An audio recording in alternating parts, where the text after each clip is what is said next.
I wanted to share experience that I had that can encourage someone today. But a couple of days ago, I was in my car and I was driving. I had to go get a few things from the store, and just before I hit the store, I saw a man on the corner, and I began to read his sign, and it said that he lost his job and he needs money and food to take care of his family. And I'm in my bag. I'm scraping up change, like to see like if I had enough, because I don't really carry too much cash on me. And as I'm scraping the change up, God says he needs prayer. And I immediately was like, oh my goodness, oh my goodness. Discomfort is something that I really don't really, do outside of the church. And God has been getting on me to the point where ministry is not just confined. Sharing the word of God isn't just confined in the pulpit or inside of the doors of the church. And so he was definitely exercising my faith in that moment.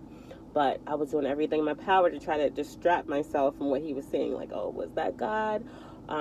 Maybe I'm just going crazy. Maybe that wasn't him. And so I went in the store. I left the store. I was sitting in my car, and I kept hearing the same thing. And so I'm driving around the parking lot. I'm like, I'm doing too much right now. Let me go and pull up and start to pray for this man. So I pull up, and I begin to pray for him. And there was a little language barrier there.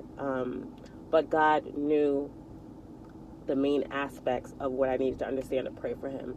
And as we began praying, I've been just going on different things that he was speaking to me about. And as I end of prayer, as I begin to leave, as I pull up, in reverse my car to leave the parking lot, he stepped back and he did this. And I felt the relief. I felt like, wow, like my mission was done. God wanted me to pray for him. I did it. And I did it in accordance to obedience. And I just want to encourage someone today. Don't second guess. Don't question that thing that God has spoken for you to do.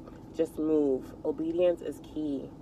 And God cares so much about us completing his will. He cares so much about us doing our purpose in life. More than us, because sometimes we get so quick and caught up, like, just to quit, like, oh man, I don't feel like I'm qualified. I don't feel like I'm worthy of it. But I just want to encourage you today that you are more than worthy. You are more than enough.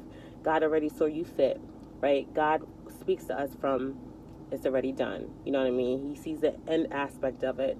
And sometimes we just start out. We do have those doorways of doubt and fear and anxiety, but don't let them creep in. Begin to command your morning, begin to command the word of God in your life, and speak it into the atmosphere. I was studying the chapter in Ezekiel when he spoke to those dry bones and they came to life. And we have the same power, even in every aspect of our life, our mindset, our goals, like we want to do in our life, our purpose. We have the ability to speak things, and it shall come to pass. God said if we seek, he will answer. He will find, like any door that you want to be open, God will provide a way for us. And you know that when obedience is when we start to open up and we begin to do the very things that God has called us to do, it will open up many doors. So I just want to encourage someone today to keep going. Don't give up and do the thing that God has called you to do.